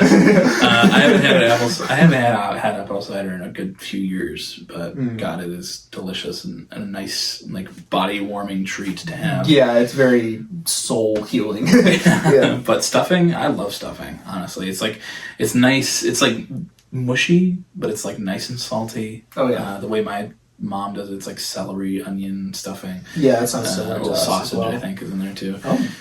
But it's delicious, and I love stuffing. Hot apple cider I haven't had in a good few years, but I did have stuffing yesterday, and I was reminded of how much I love it. So yeah, I'm going stuffing here. But what do you think? I am honestly kind of torn. Like I feel pretty positively about both of them, like in very different ways. But I think, just as a general, like I probably would also go stuffing here, just because apple cider, I don't know, like you'll have a cup of it and then you're good for a while. You know what I mean? But like stuffing, I could probably keep stuffing myself with. You know? Yeah. Yeah, I think that's kind of the main reason. But like hot apple cider is nice for like an every now and then thing. Yeah. But it is, kind of strong, I guess. I don't know. Yeah. Maybe that's just the way I've had it, but a hard liquor. Oh yeah. You love it. You know me. You used your Scotch glass, your Grimsman Scotch glass for your dinner last night. Yeah, absolutely. But I think I would probably also go stuffing here. But they're very close, like deceivingly so. Both delicious things. So. I made a good joke last night because as they were cleaning the table, one of the wine glasses accidentally got knocked over and broke. And my aunt was like, "Well, I guess someone's not having a wine glass next year," and I was like, "Oh man," and got some laughs out of that. But you don't drink. Exactly, and they know that. But they put a wine glass there every year. Watch how you have a really rocky year next year and you become an alcoholic. I just fill it to the brim. Yeah. You get one of those glasses that holds a whole bottle of wine. Yeah. But I'll just take the bottle. Up next, we got roasted Brussels sprouts versus cookies. Okay. Well, if I was a child, this would be very easy. Oh, this is actually kind of deceivingly hard. It is. So cookies, I'm assuming we're doing all-encompassing cookies. Yes. But you are right. Those chocolate chip, like, they do some heavy lifting. A good chocolate chip is very good. Oh, why do you think I'm just going to make sure this is still recording? Ugh. We're all good. Yeah. I don't know. Because when it comes to like desserts after big holiday meals, I'm usually very light on desserts because I fill up on dinner. But like cookies are like the best thing to get if you want like a light dessert. You can have one or two and you're good. You come back a little later, get some more. But if there's like 5 different pies on the table, it's like, oh God, I can't eat that. Yeah. But dinner has so many different aspects and sides and things. And roasted Brussels sprouts is one of my favorites. But I don't know. Cookies, I think I'm feeling a little more sweet right now, and that sounds really good. So. Yeah, if this was against, because I don't know, I almost feel like I prefer roasted Brussels sprouts over roasted asparagus. Like, once again, assuming they're done well. I don't know, something about the texture of Brussels sprouts when just done really well is just really nice, nice and filling, but also pretty good for you. So like I think if that was the case, then I'd be like, oh, okay, well we could still have Brussels sprouts later on if this was up against asparagus. But it's my favorite of the two cookies. Go with your heart, Mike. I know. It's fine. Okay, yeah, my heart is leaning towards cookies here because, like, what would be a holiday without some cookies in there? You know what I mean? Sure. Like, I could, like, if there was holidays where there weren't Brussels sprouts, which actually most of them there aren't for me, but let's say that or asparagus weren't there, I probably wouldn't notice. But if there were without cookies, I'd be like, what the fuck's going on? What world is this? Yeah. So I think I would also go cookies here. Yeah. Cool. Then again, I probably could have made that argument against turkey as well if we had Thanksgiving without the turkey. But that is true. you know. Brussels sprouts had its day in the sun. It sure did. It got a controversial win at the start. So. Yeah. Up next, we got 2 appetizers. It's going to be a battle of the death here. We got shrimp cocktail versus deviled eggs. We actually usually have deviled eggs during the meal. I don't know if that's weird of us, but... Really? Yeah. That's interesting. Yeah. It's usually appetizer for me, but I can see it. Yeah. Yes. I mean, I love deviled eggs, but my answer is pretty pretty cut and dry here. I gotta be honest with you. But there is bad shrimp cocktail. I'm going to remind you of that. There is bad shrimp cocktail, but there can also be bad deviled eggs. A lot of people make them differently. Eggs always have the possibility of being a little gross because they're eggs. Yeah. But I'm thinking of what I could eat more of, and honestly, I'd probably fill up faster on eggs than I would on shrimp. And the more shrimp I can eat, the more happy I am. Honestly, real. So, best thing you've said all day. But if I get full on eggs, that's it for the night, and I gotta leave those behind. But if I eat shrimp before dinner, eat dinner, and then like a little while after, there's still shrimp on the counter, I'll be like. I'll eat the rest of those too. I'm the cleaning crew for the shrimp cocktail. So I love deviled eggs. I think they're a great addition to the appetizer spread, at least in my family. But yeah, shrimp cocktail. That's some iconic shit right there. Absolutely. All right. Shrimp cocktail, move on. The shrimp. It's shrimp in the competition. I'm not sure if that's a phrase. I don't know. Trademark. Up next, we got Christmas ham versus pumpkin pie. Both cold. Yeah. Are there warm I feel like every time I've had pumpkin pie, it's been cold. It's usually cold because it has to set. Yeah, I guess that makes sense. I was just thinking about that. I'm like, I'm not sure I've ever had warm pumpkin pie.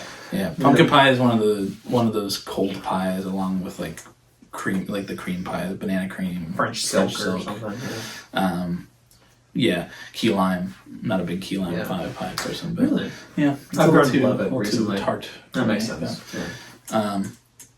But yeah, these pumpkin pie and ham. I don't know, man. I haven't I don't think I've said enough how deeply in love I am with Christmas ham. Yeah. I love Christmas ham. It's very salty and very.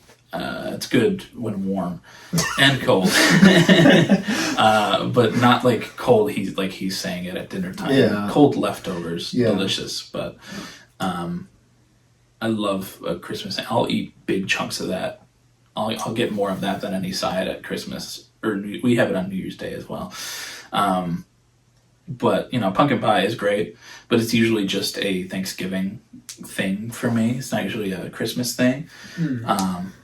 But while it's around, I'll enjoy it. I'll love it. But Christmas ham. I mean, you can have ham at any time of the year, but I mean, I think Easter, you have ham more than you have turkey, at least in my family. So, I'm thinking ham here, but I'm also making the connection. I think when we do the Christmas ham, I think they get it from someone named Sarah Lee or something. I'm repeating the same joke, but now it's Sarah Lee. My Aunt Sarah. My Aunt Sarah Lee.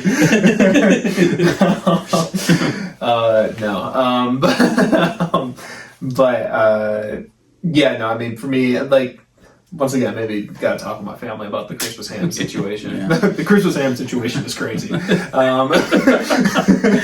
has to stop. Grandma. Clickbait video. I mean, pumpkin pie is a kind of a clear winner for me here personally. I'm a big pumpkin pie enjoyer. So that's fair. You do win this one. I do win this one. And I'm not upset about it because pumpkin pie is delicious. But, I love ham, and I would definitely talk to your family about that. You need some help. Yeah. But next we got roasted asparagus versus stuffing. Me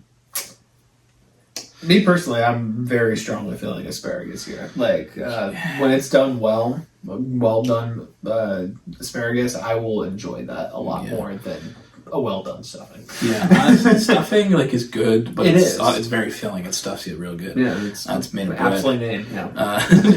But asparagus, I could eat a lot of asparagus, and the texture of it is very good. The taste, all the important parts of food. Yeah, honestly, I think I'm feeling that too here. I think asparagus is an underdog a little bit. So is Brussels sprouts. Yeah, I was going to say, once again, I'd prefer it to be Brussels sprouts, but I'm still happy. It was unfortunate that it went against the cookies. Yeah. But, all right, semifinals here. All right. Ooh, uh-oh. We got cookies versus shrimp cocktail. Uh-oh. My favorite combo. Yeah. Make a little sandwich, Ooh. Oh, man. Sorry, I just thought about the texture of that. Snickerdoodles and shrimp. Oh, yummy. Oh man, that would be terrible. Like a chocolate chip cookie. I'm thinking, 2 chocolate chip cookies and I don't know, 4 shrimp in the middle of them. The chocolate chips are the cookie's a little colder now. So the chocolate chips are harder. You hear the crunch of the chip. A little moistened by the shrimp. Yeah. Oh my god, fishy cookies sounds awesome. So dude. Bad. Not as good as what was it, shrimp cocktail and what was it with earlier, a peppermint bark. Oh yeah. Weirdly, call me insane. I could it sounds terrible, but I could see it potentially working just based on the sweet and salty combo. But it very likely so would not. Different. Peppermint and shrimp doesn't sound right. Oh no, not that. I meant the cookies and the shrimp. Oh yeah. Okay. Like no, that one sounds good. When we said that at first, you were like, I just need to go together. So. Oh, did I? Yeah. I don't know who that was. That was a different person. Anyways, I mean, go with your heart. My heart is always on shrimp. This one is hard for me, honestly. Yeah. I love both of these things a lot. Yeah. And you could have either of these any time of the year. Yeah. But honestly, there's something about sitting around with your mom when you were growing up and just helping her make cookies for Christmas. Mm-hmm. I mean, shrimp. I love it. Don't get me wrong. One of my favorites as well. It's honestly probably up there with my favorite foods as well. But cookies, I just have fond memories and nice times along with them and the making of them and the eating of them.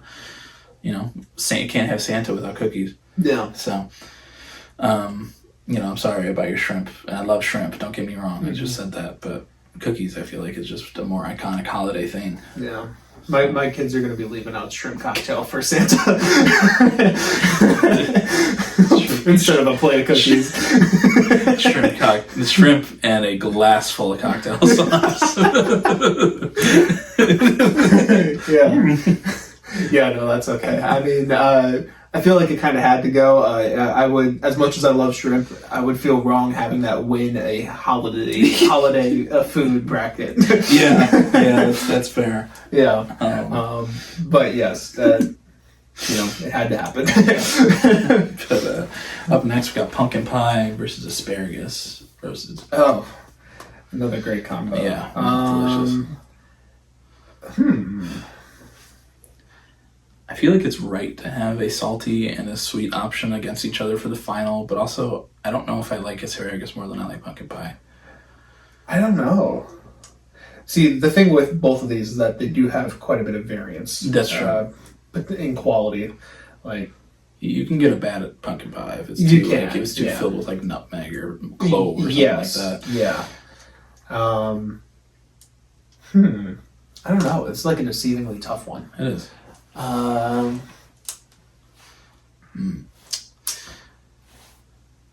Like I said with cookies, I think I'm feeling a little more sweet, so I'm probably gonna go with the pumpkin pie. But I do love asparagus as a side. Yeah.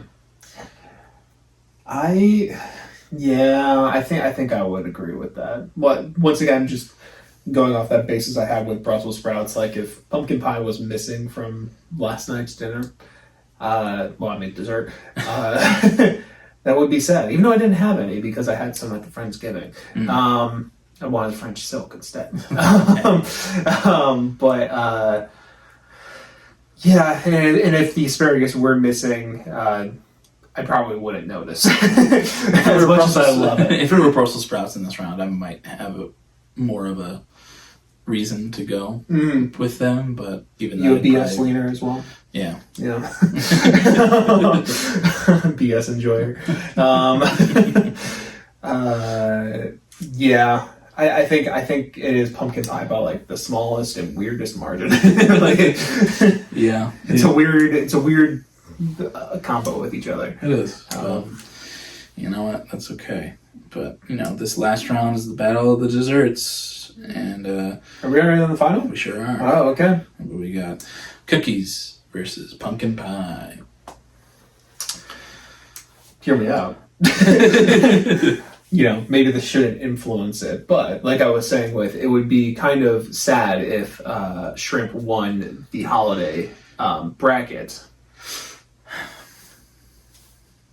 It'd be sad if cookies did too, you think? I'm not saying it wouldn't be sad if cookies did, but it would be appropriate if pumpkin pie did. That's true. But also Christmas, like I said, I do have a strong association with cookies in that time. Yeah, so. Me too, but I think you're right. I think that, I honestly... Cookies and pie are two of my favorite desserts. Honestly, I love many different pies. You prefer a pie over a cake? I do. I like different there. It's just basically because I'm not a big frosting person. That makes sense. It's a little too sweet. I'm not big on like the buttercream type frostings. Yeah. But I love an apple pie. I love a pumpkin pie. French silk, so good. But cookies. You can have those any time of year, but when it comes to the holidays, which is where this bracket is placed, pumpkin pie is an iconic part of that. Yeah. So, I was just fighting against it a little while ago for the rights of whatever it was. Yeah.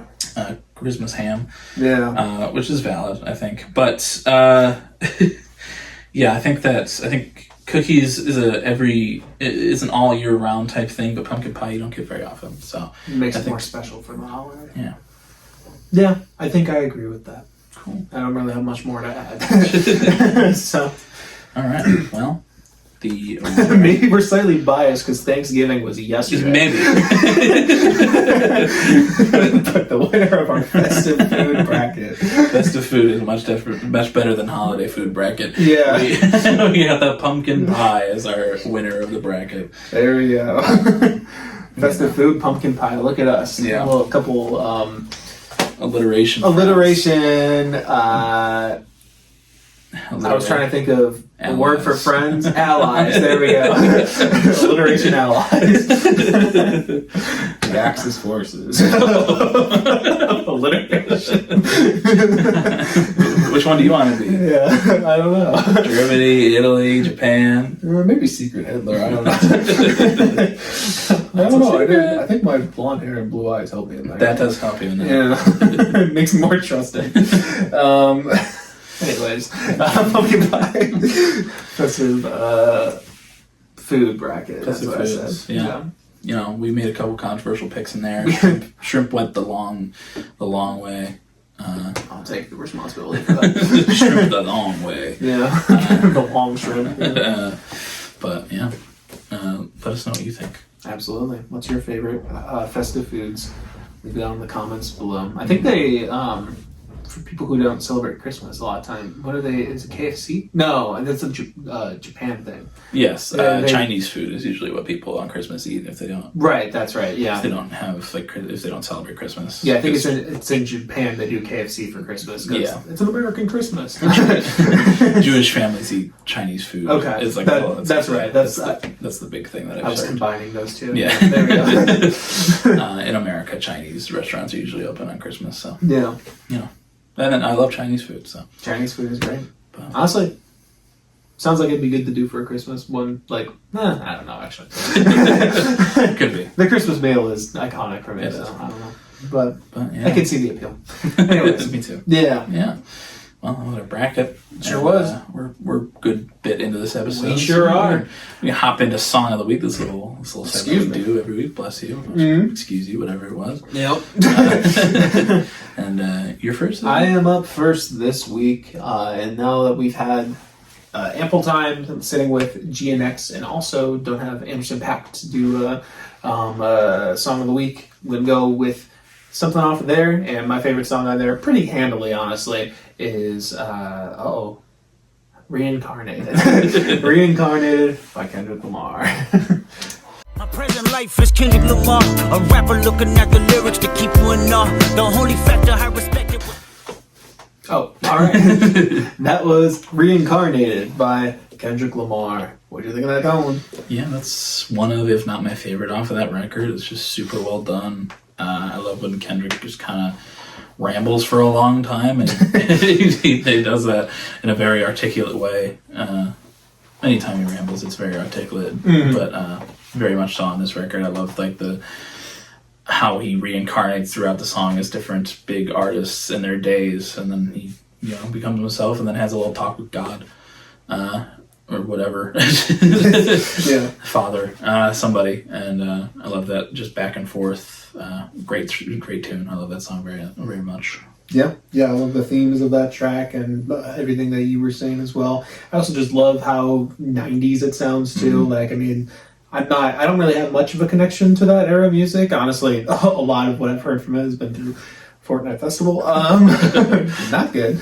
But, I the moment it started though, I was like, this beat is just incredibly good. And it sounds vintage in the best way possible. Yeah, I think I saw that it might be sampled from a Tupac song. It's very reminiscent of a Tupac track is what I was seeing. But even so, like it like works in a modern sense, and it works perfectly with what he's talking about throughout the track as well, about reincarnation and all that mumbo jumbo. But no, it's a great track. I love his flows and his vocal inflections on there, and the stories being told, and just. I don't know. It's Kendrick Lamar, just like classic in his bag there, and I love it. It's great. Yeah. I also have loved GNX, and if I wasn't sure what Mike was going to pick, but I had two up just in case that Reincarnated did get picked. That's okay, because I'm going to go with one of the bangers off that record. I'm going to go with TV Off by Kendrick Lamar. Let's go.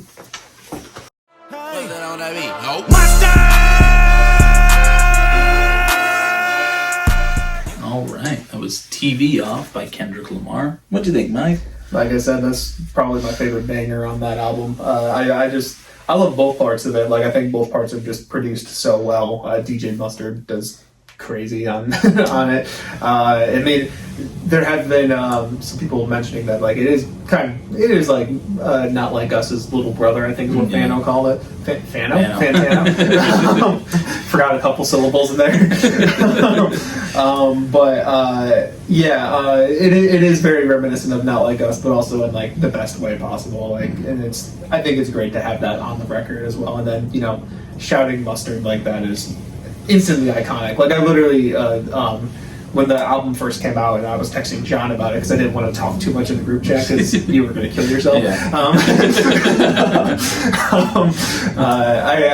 did text him. I was like, I just got to the mustard part. As soon as I heard that, I was like, oh, this is going to be the talked about moment of this album. It's so great, and I love that for it. When I did get to that song, and being able to listen to the whole album, that was instant like, oh fuck. I love this. I hadn't heard DJ Mustard's name prior to this year, but you never heard the Mustard on that beat, Ho? I might have, but I don't know what other songs go, but I've definitely heard it before. Not Like Us, but he hasn't been in my real like frame of listening just till this year, but he's proven himself to be one of the great producers. That shit's really good. And I love both parts of it as well. Both parts of this song, very fun. It is like Not Like Us, but they're both super fun bangers from this year, and I love them very much. So absolutely, All right, well. I think we are good to do a little bit of wrapping up here. Unless you got anything else to add for this week? Nah, I'm good. Okay. All right. Well, if you're listening on audio services such as Spotify or wherever else, you can come on over to YouTube and you can see us this week. Hello, Unreal. Yeah. Touch Colin. And we're both wearing Twin Oak Pilots merch. Right after talking about Kendrick Lamar. What else is new? Welcome to the BrokeN Boys podcast. Yeah, you can come and see us in person this week. We're over on YouTube under the same name, BrokeN Boys, capital N, BOIS. And there you can see in the description links to a whole bunch of different stuff. One of them being that Song of the Week segment that we just did. We got 3 playlists down there. We got one for me, we got one for Colin, and we got one for both of us combined. And where you can find Reincarnated by Kendrick Lamar, or TV Off by Kendrick Lamar, or a lot of other Kendrick Lamar songs. We are some white boys who love Kendrick Lamar. You know us. There's a whole bunch of other stuff there though too. We're on episode 196, and there's at least, no, I'm not going to do that math, I'm too tired, about 300 or about 400 songs in that playlist of both of us combined for all these weeks, along with all of our guests. Yeah, it's a long one, a bunch of good stuff. Go check it out. But we also got links to some personal stuff. For me, I make music under the name Plaintiff, like I said. Got some good work done this week. I'm hoping to keep that flow continuing. The original release date I was talking about was like spring of this year, but I don't want to say anything, but I want to say early next spring year. Of next year. I want it to be early next year. Maybe not January, but maybe Feb. I don't know. Well, I shouldn't say that because it's just going to disappoint myself. Anyways, it'll drop when it drops, and we'll all be happy about it. But, maybe. Anyways,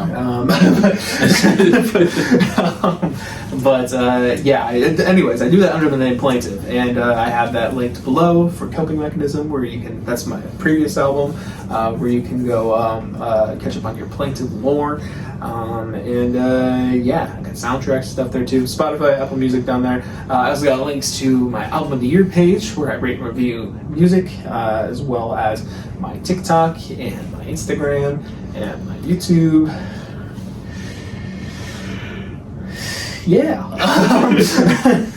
In terms of relation to you, dear viewer, I am in your Thanksgiving leftovers. No, just rummaging through, or straight up in there, like a little you, just in the leftovers.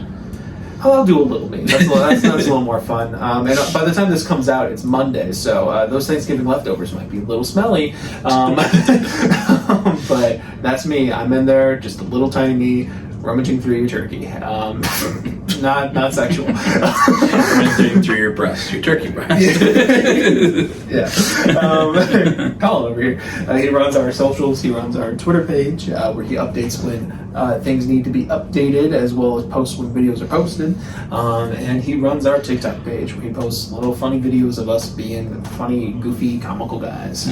So go check out both of those. Give them both some love. Hilarious. Spooky. He also has some personal stuff too. He has an Album of the Year page where he rates and reviews music. He's got a letterbox where he rates and reviews movies. Probably nothing new this week, right? No. But go catch up on your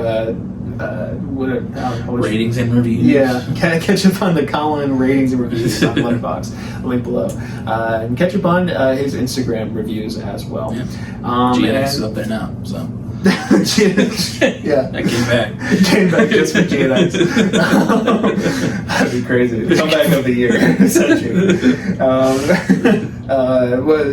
What's your relativity to our dear viewer? Well, while you're stuck in the past behind them and their leftovers, I'm moving into the future and I'm putting up those Christmas decorations. Oh, yeah, okay. Because it's Christmas time. It is. And it's officially time to put up those decorations. I'm hanging up the lights, putting up the tree, I'm picking up the viewer from in front of them. So, like, the tree's behind so me. Wait, what are you doing right now? I need some head. That's our viewer. Picking them up so they can put the star on the tree behind me. But I can't be behind them because that's where Mike is. So but yeah, we're just having a good time putting up the Christmas decorations, but Mike's gonna see us from the leftovers and peel a little left out, and through the now old and radioactive leftovers of Thanksgiving dinner, Mike's gonna eat a little bit. And he's gonna grow full size, and he's a little green. He's not too hulked out because he was tiny, so he didn't turn into a giant Hulk. He just turned into normal Mike size. Normal size, yeah. And he's don't question how he got small in the first place. He's gonna be Grinch colored for Christmas. And I'm gonna go Mike, and then we're all gonna put up more Christmas decorations. And after we're done, we're all gonna embrace with Mike behind our viewer in the middle, and me in front, and we're gonna embrace after putting up all these decorations, having a good time, and listening to some Christmas jams. And I'm gonna look at Mike and I'm gonna say, I don't even care about the radioactive nature of this, and I'm gonna kiss him right in the mouth. And it's gonna be a nice. Have some leftover turkey there. I put up the mistletoe above us for a reason. Nice. We're gonna smooch. There'll be a little leftover turkey on my lips, but that's okay. I'm all right with that. And we're gonna. What this embrace is called is the love cage.